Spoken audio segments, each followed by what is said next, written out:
I will never forget that moment. Ashley looked me in the eye as if she were looking at a stranger, not the man who had carried the weight of her life on his shoulders. And with the icy calm of someone commenting on the weather, she said, "Dad, you're a failure." The fork I was holding nearly slipped from my hand. The noise of conversation around the table suddenly faded, as if someone had turned down the volume on the world. I could only hear the echo of that word inside me, repeating itself, pounding loudly against my chest. Failed. My eyes darted around the room. The yellow light from the chandelier reflected in the wine glasses. The smell of freshly baked roast meat still lingered in the air, and the muffled laughter of some relatives seemed to turn to mockery. Mark, my son-in-law, hid a smile from the corner of his mouth, as if he'd finally seen what he'd always wanted to believe, that I was nothing more than a tired old man, sitting there unimportant. The silence that followed was crueler than any shouted insult. Ashley adjusted her napkin in her lap, as if nothing had happened, as if that sentence hadn't pierced my chest like a blade. I tried to swallow, but my throat felt like it was clogged. I couldn't react. My mind raced, searching for an answer, a defense, anything that could break the ice, but nothing came out, just emptiness. And in that void, something was born. It wasn't pure anger. It was something deeper, a mixture of shame, pain, and, at the same time,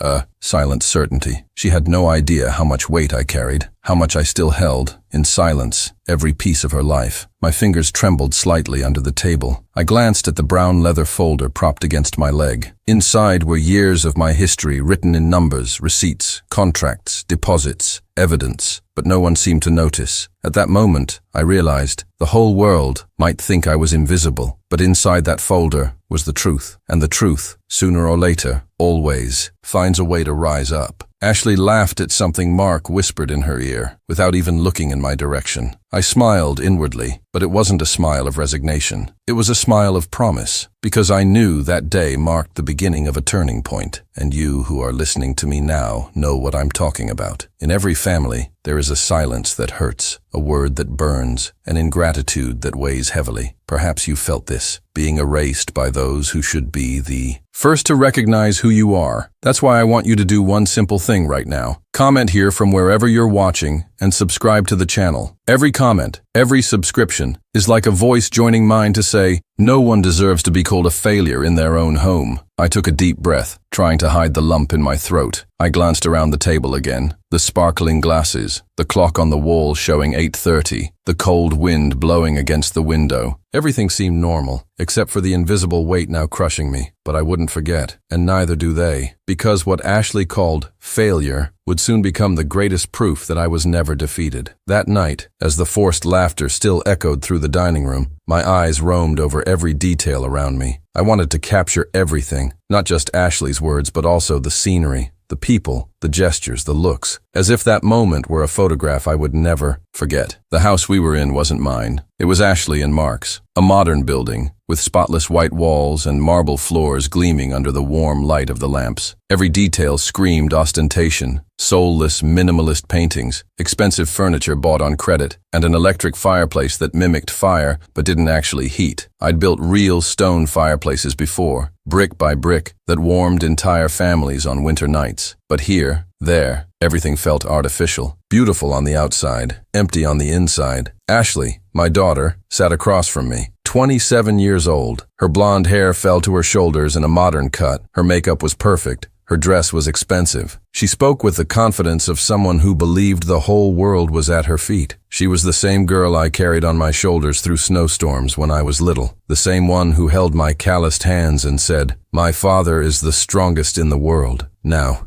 in front of everyone, she called me a failure. Beside her was Mark, the son-in-law I'd never truly managed to respect. His suit was too tight, his gold watch gleamed on his wrist, his smile too easy to be sincere. He had the calculating look of someone who judges people by their bank balance. I'd seen him whisper jokes about me at family gatherings, but I'd always let it slide, until that night. Beside me, the empty space of the chair reminded me of someone who was no longer there. My wife, Clara. If I were alive, I would never have let Ashley speak to me like that. Clara was the balance of the house, the voice that reminded everyone of where they came from, the heart that held the family together. Since she passed away years ago, silence has taken over, and with it, the space for ingratitude to grow. Other relatives were present as well. My sister Margaret, who avoided looking at me after Ashley's remark, just absently stirred her glass. A distant cousin, Mark's business partner, laughed at his jokes about old men. The entire room seemed to conspire against me, as if I were an unwelcome guest at that table. Ironically, the solid wood table I had built myself years ago and given to my daughter. The contrast ate away at me. Everything I saw at that dinner, from the walls to the cutlery, somehow bore my invisible mark, my effort, my money, my dedication. But no one there seemed to remember that. No one except me. Ashley talked about her plans to remodel the kitchen. She commented on how Mark had good taste in investing, and how the new car was just the first step of many. I watched silently, each word being spoken as if it were a brick placed between us. Bricks of arrogance, bricks of ingratitude. For a moment my eyes drifted to the window. Outside the snow was beginning to fall gently, illuminated by the reflection of the streetlights. The cold outside seemed less painful than the ice I felt inside. And yet, in the midst of all this emptiness, something in me remained firm. I wasn't just that man sitting at the table, his fork trembling and his eyes downcast. I was Robert Walker, the carpenter who worked 3 decades without ever missing a day, the father who rose before sunrise to pay for his daughter's books, her rent, the dreams that weren't his, but hers. They might even laugh. They might even believe I was invisible. But with every laugh, every disdainful look, I felt something different being born within me, a silent strength that didn't depend on shouting or immediate confrontation. Because I had already learned, throughout life, that sometimes the greatest answer comes in silence. And in that brown folder, leaning against my leg, was the whole truth they were trying to erase. My eyes returned to Ashley. She was smiling, raising her wine glass to toast Mark. I followed the movement with a small smile, but within me a certainty grew. Soon, at that very table I had built, she would learn the strength of those who have been called failures. Little did they know that the same man they ignored that night was the one who invisibly held the foundations of the life they so flaunted. When Ashley called me a loser that night, it was as if all the years of my life had been erased with a single word. I wondered, sitting there silently, did she really not know, or had she chosen to forget? My father, back in the 1970s, taught me that dignity wasn't about money, but about the sweat that drips from the brow of those who work hard. I was 15 when I first entered a carpentry workshop.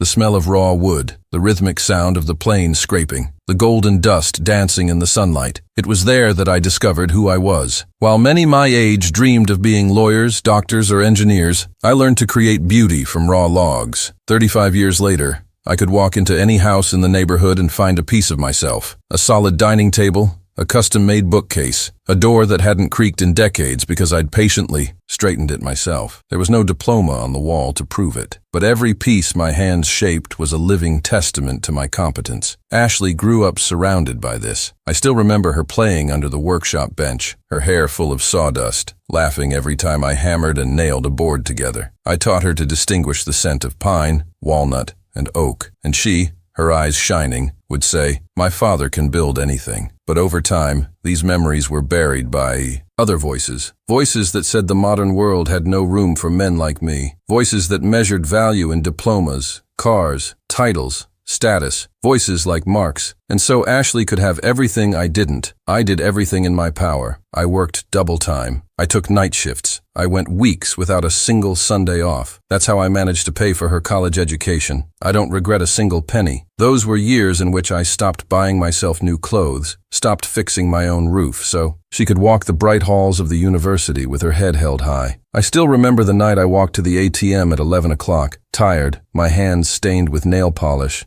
and deposited my overdue tuition. I remember selling my old car, my companion of so many years, to pay for my last semester's books. And I remember most of all, her smile on graduation day. I didn't sit in the front row. I stood in the back, invisible, but my heart nearly burst with pride. But pride, it seems, doesn't last long when the world starts whispering other things. Ashley married Mark right after graduating, and little by little, the daughter who used to run into my lap in her worn-out workshop shoes began chasing expensive dinners, galas, and trips I couldn't, and didn't want to, afford. It was then that I began to hear the first veiled jokes. Your dad's good with wood, but what does he know about business? These days, if you don't have a degree, you won't get far. I let it slide. I thought, she'll figure it out. Sooner or later, she'll remember where she came from. But the opposite happened. The more I sacrificed, the less value I seemed to have. I helped in silence. I kept her health insurance in my name, paid part of the mortgage on the house she flaunted as her own achievement, covered emergencies without her even knowing. And all this for what? To be called a failure in front of everyone. While Ashley showed off a new watch on her wrist and Mark talked about investments like a financial genius, I thought about the calluses on my hands. Every line etched into them told a story. Stories no one in the room seemed to want to hear. I didn't need applause. I never had. But there was something I always hoped for from her. Recognition.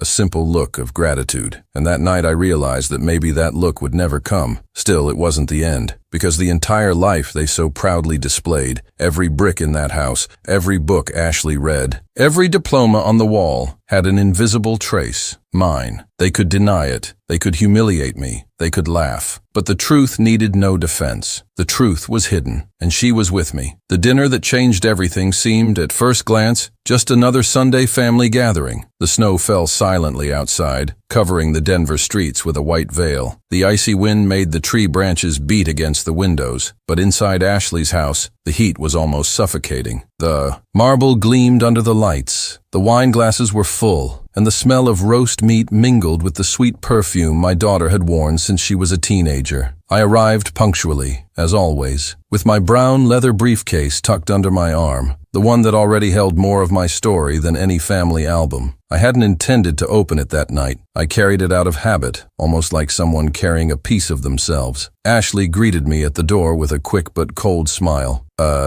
Kiss on the cheek. Too formal for a daughter I'd carried on my shoulders. Mark appeared right behind, squeezing my hand with unnecessary force, as if it were a power struggle. In his eyes, a gleam of superiority. I knew that gleam before. I'd seen it in bosses who exploited workers, and in business colleagues who despised manual labor. The room was full, some distant relatives, friends of Ashley and Mark, even his law firm partners, well-dressed people, laughing loudly, talking about stocks, travel, and million-dollar contracts. I, with my worn wool coat and old shoes, looked out of place, and perhaps that was exactly the intention. We sat at the table, irony of fate, the same solid wood table I'd built years ago when Ashley moved into her first apartment. I remembered the hours I'd spent sanding every detail, varnishing it until it shone. Now that table was there, serving as the stage for the scene that would mark my life. The bowls clinked. Someone made a toast. Mark, smiling, began talking about the purchase of the new house. Perfect location, he said. A true investment. I remained silent, knowing that much of that achievement had come from the installments I had paid myself without their knowledge. Ashley proudly showed photos of the rooms on her cell phone. The guests applauded as if she had built the house with her own hands. Then the moment came. Dad, you would never understand what it's like to manage so many responsibilities. After all, you've always been a failure. It was dry, cruel, and said with the naturalness of someone commenting on the weather forecast. The air drained from the room. I felt eyes turn to me, some curious, others embarrassed. A cousin lowered his eyes. My sister pretended to be fiddling with her phone. Mark smirked, pleased. I froze. Inside, a whirlwind, shame, anger, pain, but also a strange calm. My eyes fell on the brown folder leaning against the chair. I knew what was there. I knew I could, with a single gesture, dismantle every word of it. But I didn't, not yet, because I've learned that sometimes the most powerful revenge isn't immediate. It's prepared in silence. Ashley continued talking, laughing with the guests, as if nothing had happened. I remained motionless, feeling the weight of the word failure echoing like hammer blows in my mind. Failed? I, who had supported her every step. I, who had sold my car to pay for her books. I, who still secretly paid part of the bills she boasted of, handling alone. I looked at the dishes, the silverware gleaming in the light. It all seemed like a play to me, and I was the character they were trying to ridicule. But they forgot that, behind the simple costumes, was the author of the entire play. I took a deep breath. I swallowed hard. I smiled, even with the bitter taste in my mouth, and I simply said, I understood. It wasn't a surrender. It was a promise. In that instant, I realized my life had changed. I wasn't just being humiliated. I was being given the cue for the greatest act of my history. And you, who are listening to me now, may have experienced something similar. Maybe you've been called useless,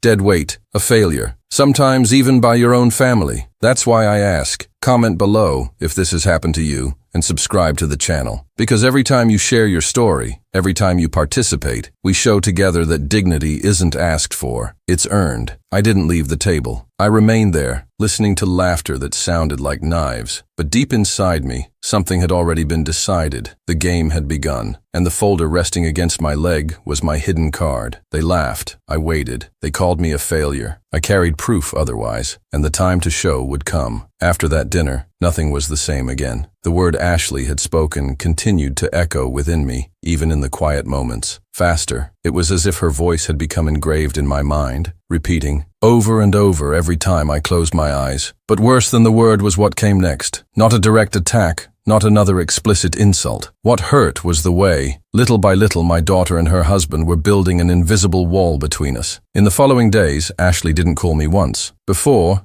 even if only briefly, she would ask if I was okay, if I needed anything. Now, silence. When I tried to call, she answered coldly, her voice hurried, as if I were a disturbance in her routine. Dad, I'm busy. We'll talk later, okay? But that later never came. Mark, for his part, seemed amused by the situation. In occasional encounters, he'd make subtle jokes that might seem innocent to anyone else. But I knew what was going on. You must be enjoying your retirement, aren't you, Robert? It must be nice not to have to worry about anything important. And he smiled, looking around, as if seeking complicity in the others. Some laughed, perhaps unaware of the intention. Others looked away, embarrassed. I just took a deep breath, holding back my anger, because I knew that exploding would only make me look exactly what they wanted. Weak. I began to notice other details as well. In the family messaging group, I almost never received a response when I wrote something. Ashley commented at length on Mark's messages, complimented friends' photos, but my words sat there, alone, as if unread. Once, I sent a photo of the table I was restoring to a neighbor, an antique oak piece, which I'd made shine again after weeks of work. Complete silence. No one said anything. Hours later, Mark sent a photo of his new car, and everyone filled the chat with compliments. I watched, and I kept. One afternoon, I ran into Ashley on the street by chance. I was leaving the barbershop, the smell of aftershave still on my face, when I saw her crossing the sidewalk. She was carrying shopping bags, designer handbags that I knew cost more than my entire car. I smiled and raised my hand to wave. She pretended not to see me. She walked past me like a stranger, her eyes fixed on her phone. The cold wind bit my face, but nothing hurt more than that gesture. And it didn't stop there. It was my sister Margaret's birthday. The whole family gathered, and when I arrived, I noticed the chair at the head table was occupied. "Oh, Robert, I thought you weren't coming," Ashley said, smiling quickly. I ended up sitting in the corner, away from the main conversation. Between toasts, I heard Mark say loudly so everyone could hear, "Nowadays, anyone without a diploma is swallowed up by the world. Isn't that right, father-in-law?" His laughter was accompanied by a few awkward glances. I swallowed hard,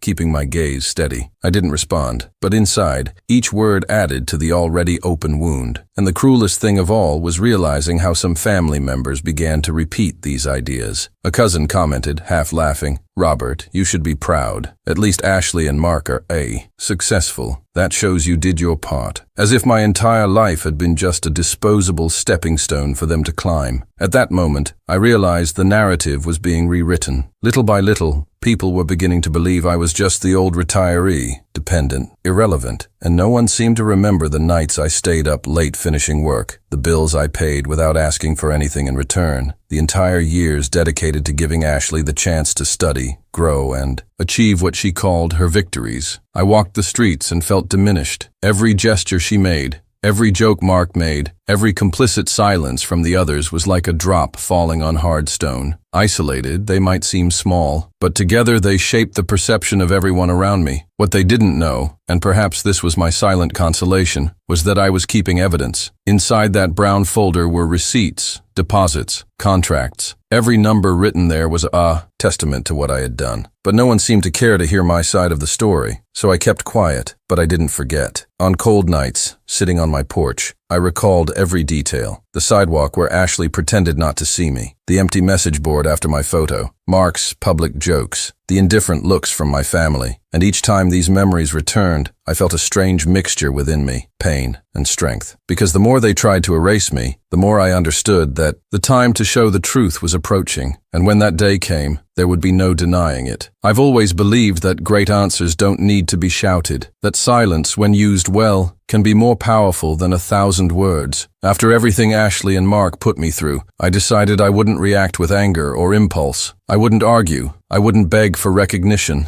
I would wait. And while I waited, I prepared myself. In that old brown leather folder, kept for years in the back of my closet, there was much more than papers. There was my story. I began opening it every night, sitting at the kitchen table in my simple house, lit only by the yellowish lamp that creaked in the wind. The silence was broken only by the sound of paper being turned, the gliding of the pen with which I jotted down dates and amounts. There were the monthly deposits I'd made for 4 years, covering Ashley's college tuition. There were the receipts from when I'd sold my car, the blue Ford I loved so much, to pay for the books she needed. There were the health insurance bills, still in my name, which continued to protect my daughter without her even knowing. And finally, the receipts for her mortgage payments, paid off silently, month after month. Each piece of paper was a brick, and together they formed the invisible foundation of the life Ashley boasted, as if she had built it herself. Sometimes I'd close my eyes and remember every scene. The day I'd received her diploma because she was too busy with photos and interviews. Her radiant smile while I stood in the background, invisible. The first time she walked into her new house,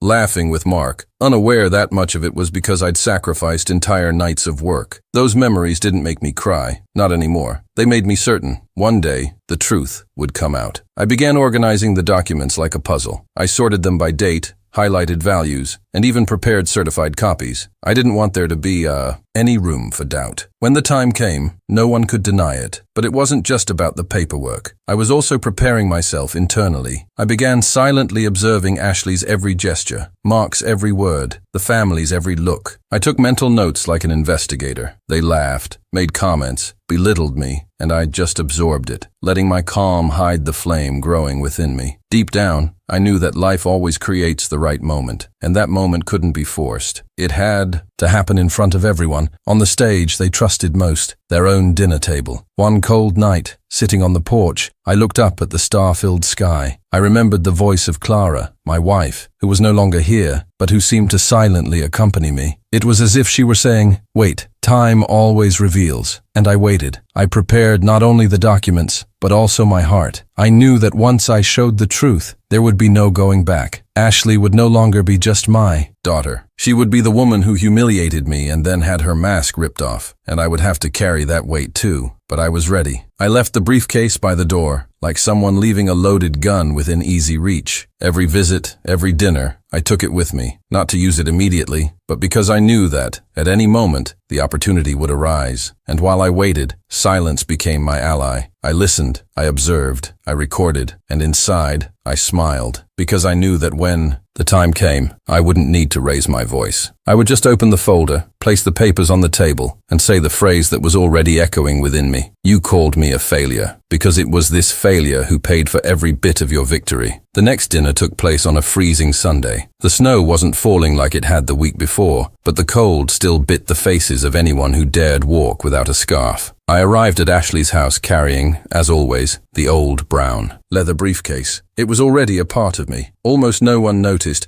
but it was like a shadow that followed me. The room was lit by yellowish lamps that cast soft reflections on the white walls. The smell of roasting came from the kitchen, mixed with the sweet perfume Ashley always wore. The table was set with a pale tablecloth, crystal glasses and gleaming silverware. Around it, guests sat in chairs that ironically I had made myself. Ashley, elegantly dressed and impeccably styled, was talking loudly about her recent trips. Mark and I are going to Miami next month, she said, laughing as if on stage. Mark, nearby, raised his wine glass as if displaying an invisible trophy. With each sentence, some relatives laughed, others nodded in approval. I sat silently, watching, the same silence they mistook for weakness. At one point, Mark looked at me and said with that tone of disguised irony, "Father-in-law, you must be overwhelmed by so much responsibility, right? It must not have been easy retiring with nothing to manage." Some laughed. Others fell silent, uncomfortable. I just stared at my glass of water, not responding. Inside, I felt the weight of the briefcase pressed against my leg. It was as if it was pulsing, reminding me that the time was coming. Ashley then added, "Father, you wouldn't understand. Today's world is different. It takes more than just hard work." It was at that moment that I decided. There was no longer any reason to wait. I slowly placed my fork on my plate, dried my hands on my napkin, and leaned over to pick up the pasta. The leather creaked beneath my fingers. Everyone around the table paused for a moment, curious. I calmly placed the folder on the table. The dry sound echoed in the silence. Slowly, I unzipped it and removed a sheaf of documents yellowed with age. Receipts,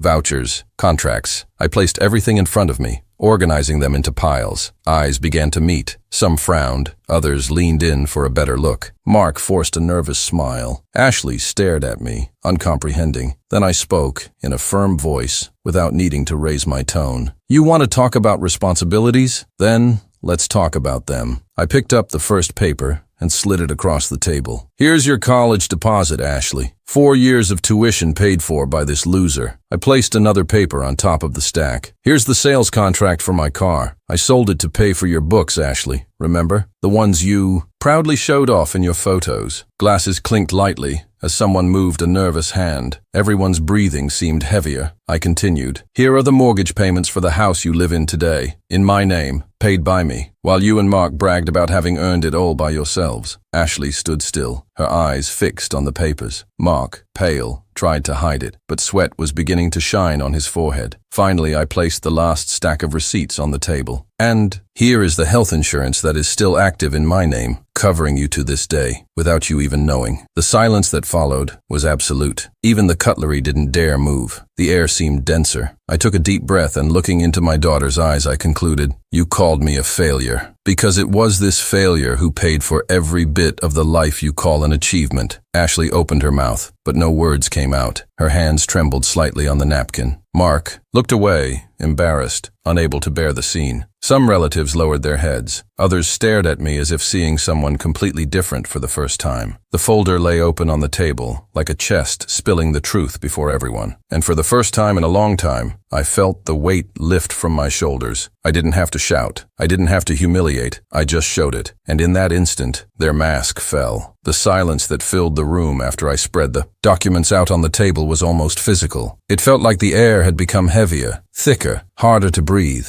No one dared move. The laughter of minutes before had vanished, replaced by tense looks and pent-up breaths. Ashley stared at me as if she no longer recognized the man before her. The daughter who had called me a failure now stared at the papers with wide eyes, as if each receipt were a mirror, reflecting truths she never wanted to see. A blush was rising in her face, and behind her impeccable makeup, I could see the shame growing. Mark, beside her, licked his dry lips. The sarcastic smile, so present at every meeting, had disappeared. He shifted in his chair, trying to maintain his posture, but the sweat dripping down his forehead betrayed his unease. One of the guests cleared his throat softly, unable to bear the absolute silence that reigned in the room. I took a deep breath. I gripped the edge of the table I'd built myself years ago, and in that moment I realized this wasn't just a dining table. It was the perfect stage to reveal everything. I stood up slowly. The sound of the chair scraping against the marble floor echoed through the room, like unexpected thunder. Everyone followed me with their eyes. My heart was pounding, but my voice was firm, without a tremor. "You called me a failure." Ashley shivered. The words echoed in the room, cutting through the silence like a blade. "Because it was this failure who paid every bill in the life you call victory." I said it slowly, pausing between words. I didn't need to raise my voice. Each syllable fell like a hammer. For a moment, I thought I heard the distant sound of a glass clinking, but it was just someone nervously bumping into the glass. No one dared laugh. No one dared interrupt me. The weight of the truth was stronger than any reaction. Ashley put her hand to her face, as if to hide her feelings. Mark looked away, staring at the empty plate in front of him, and the others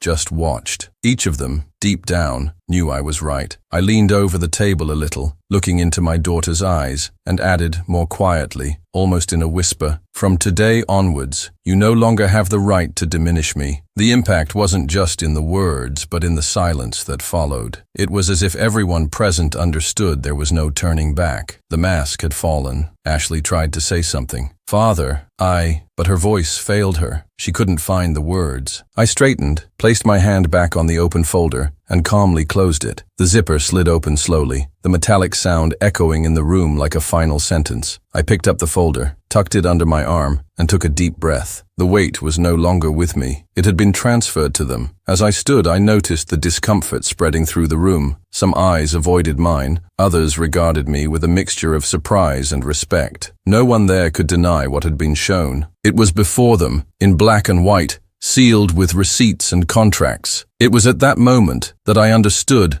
that climax wasn't about screaming. It wasn't about exacting revenge with sharp words. Climax was simply about revealing and letting the silence speak for me. Ashley cried softly, trying to hold back her tears so as not to smudge her makeup. Mark, embarrassed, put his hand to his chin, trying to maintain a posture of pride that no one was convinced of anymore. I turned slowly, took a few steps to the door, and before leaving, I looked back one last time. The room seemed smaller, suffocated by the invisible weight of truth. And then he said, as calmly as Ashley had called me a failure, "Now let's see how you live without the loser who supported every step of your life." After that, I opened the door. The cool night wind blew against my face, bringing with it a relief I hadn't felt in years. Behind me, silence continued to reign, a silence that was no longer my burden, it was theirs. In that moment, I realized that the short, direct sentence had more power than any speech, because it was the naked truth, and the truth, when exposed, needs nothing more. After I left that room,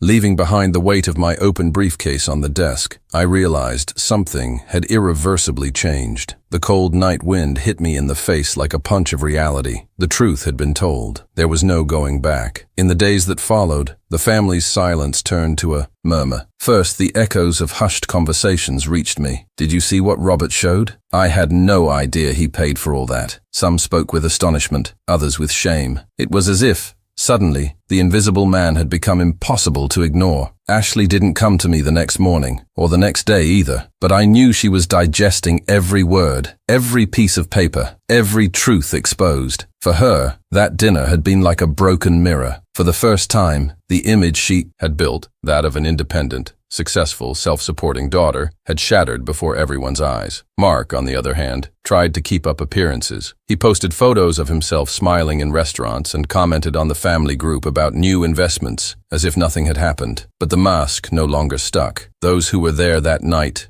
knew, and those who weren't soon found out, because the truth, when it appears, spreads like fire through dry straw. I remember the phone call I received from Margaret, my sister, a few days later. Her voice was choked. "Robert, I didn't know. I swear I didn't know everything you did for her." There was sincerity in the tone, but also a hint of shame. It was as if everyone suddenly realized they had participated, albeit silently, in the humiliation I was suffering. The burden, which had previously been mine alone, was now shared. Ashley finally showed up at my door a week later. She knocked slowly, as if she feared she wouldn't be answered. When I opened it, she looked different. Her eyes were red, her posture hunched. She wasn't the same haughty woman who, days earlier, had called me a failure in front of everyone. "Dad, I don't even know where to begin." She tried to speak, but the words wouldn't come. She remained silent, biting her lip, until tears began to fall. I watched her, standing in the doorway, and for the first time in a long time I didn't feel angry. I felt only emptiness, weary. "You don't have to start, Ashley," I replied. "The evidence has already spoken for me, and it's spoken for you, too." She cried even harder. She apologized, saying she was confused, that she'd let herself be carried away by Mark's words, by her desire to show the world she'd achieved something on her own. I listened. I didn't interrupt, but deep down, I knew the open wounds wouldn't heal with an apology. Mark, for his part, didn't have the courage to approach me, but I heard you faced uncomfortable looks at the office. Some colleagues whispered behind your back, questioning whether the great lawyer who boasted of victories was nothing more than a man supported by his carpenter father-in-law. The irony of life is that his pride, built on lies, became his greatest enemy. The consequences weren't just emotional. Ashley discovered days later that some of the house's contracts were still registered in my name. Banks called me to confirm documents. Suddenly, her much-vaunted independence was revealed to be an administrative sham. She came back to me, this time without tears, but with a low voice. "Dad, I need your signature." I looked into her eyes. For years, I'd signed papers without a second thought, just to clear the way. But now, for the first time, I took a deep breath before responding. "I sign, Ashley, but but I want you to know what that signature means. It means that I am truly handing over to you something I have sustained alone up until now. There will be no next time." She nodded, serious, understanding. The following days were strange. Some of my family tried to reconnect, as if nothing had happened, but I wasn't the same. The silence that had once crushed me was now my armor. I walked the streets with my head held high, and for the first time in years, I felt my place was marked not by their gratitude, but by the truth I had shown, and that truth could no longer be erased. Ashley started calling every now and then, asking if I needed anything. I responded, politely but kept my distance. Mark, embarrassed, rarely showed up, and at family gatherings the atmosphere was never the same. The forced laughter still erupted, but there was always a heavy silence when I entered the room. Not of rejection, but of respect. People finally saw me, and that was the greatest effect of the night of confrontation. It wasn't just exposing my daughter to others, it was reclaiming my dignity in front of everyone. The man they tried to erase with smiles and jokes was now remembered as the invisible foundation that sustained their lives. Ashley carries that mark to this day. She can travel, she can smile in photos, she can flaunt whatever she wants. But in every toast, at every gathering, she knows there's a story that follows her. The story of a father who was called a failure and responded with proof. And I've learned that sometimes the greatest accountability doesn't come from courts or shouting. It comes from the weight of the truth falling silently on those who dared to deny who you are. That night, I stopped being invisible. After that night, after the words that came out of my mouth like hammer blows against years of silence, life was never the same again. Not just for Ashley, not just for Mark, but for me too. I returned home that night feeling something I couldn't explain. It wasn't exactly relief, nor revenge. It was as if I'd finally lifted a weight I'd always carried, a weight that made me lean forward, that made me walk slower, that made me believe I needed to hide so as not to disturb anyone. That night,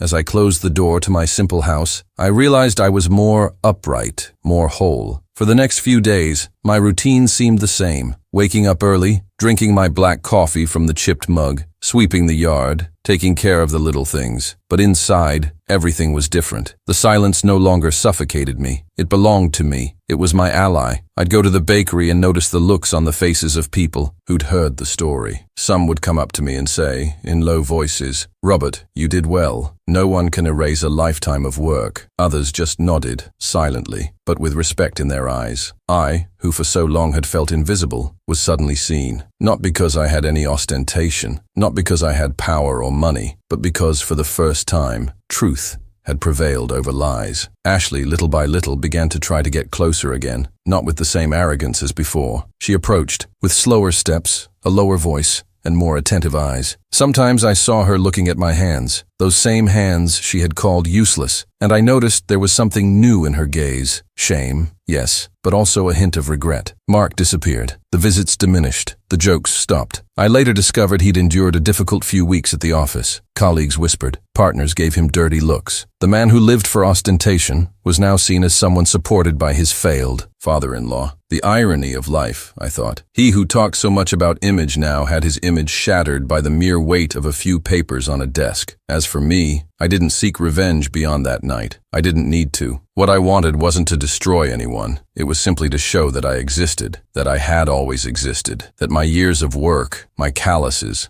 my sacrifices couldn't be erased by a cold word, and that, finally, had been shown. But the most important thing wasn't what happened to them. It was what happened to me. I learned that dignity isn't something that depends on the lips of others. It's not something you beg for. It's not a favor someone grants. Dignity is a root you plant with every choice, with every sweat, with every sleepless night to support the ones you love, and even when they try to uproot it, it remains firm. In the late afternoons, sitting on my porch, I watched the Denver sky turn red and thought, everything I've experienced has brought me here. The chaos, humiliations, the silence, the hidden tears, the pain of being called a failure, all of it became fuel. It was this pain that gave me the strength to not give up. And then I realized I never needed to prove anything to anyone. Not for Ashley, not for Mark, not for the family. I just needed to prove to myself that I wasn't out of it, and I did. Ashley still visits me from time to time. She sits on the living room couch, sometimes silent, sometimes trying to make small talk. I listen to her, but I don't let the past be forgotten. Not out of revenge, but because I know that memory is the best teacher. May she never forget who truly built the ground she walks on. The other day she asked, "Father, do you forgive me?" I took a deep breath. Forgiveness is a strange thing. It doesn't erase the wound, but it prevents it from festering. I looked at her and said, "Ashley, I don't carry hate, but I don't carry forgetfulness either. You need to learn to carry that with you." She lowered her head. She wept. And I understood that perhaps this was the greatest responsibility of all. It wasn't me who had to judge. It was she herself who would have to live with the weight of her own choices. Today, when I pass by the workshop,